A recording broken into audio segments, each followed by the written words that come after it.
இன்னைக்கு நம்ம ஆர்டர் பண்ணியிருந்த அடினியம் பிளான்ட் வந்தாச்சுங்க.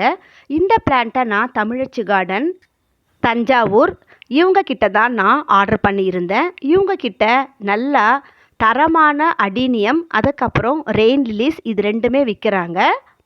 முதல் தடவையாக நான் இப்போ தான் வாங்கியிருக்கேன். பார்க்கலாம் பிளான்ட் எப்படி வளருதுன்னு. நல்ல வேரோட தரமான பிளான்ட்டை பக்காவாக பார்சல் பண்ணி அனுப்பி வச்சுருந்தாங்க. ஏற்கனவே நம்ம சேர்த்து வச்சுருந்த இலைத்தழைகள் எல்லாத்தையுமே போட்டு இன்றைக்கி கொஞ்சம் கம்போஸ்ட்டை ரெடி பண்ண போகிறேங்க.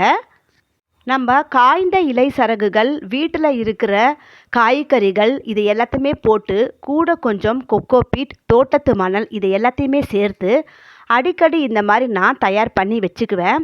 இந்த மாதிரி நம்ம தயார் பண்ணி வச்சுக்கிட்டோம்னா சடனாக நம்ம ஒரு செடி வாங்கும் பொழுது அதை அந்த பாட்டுக்குள்ளே போட்டு வைக்கிறதுக்கு ஈஸியாக இருக்கும்.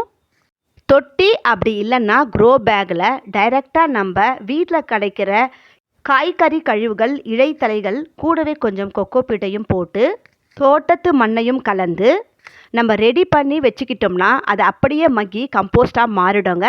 அதில் நம்ம அப்படியே டைரெக்டாக செடியும் வச்சுக்கலாம். இந்த வீடியோ பிடிச்சா லைக் பண்ணுங்கள். தேங்க்யூ.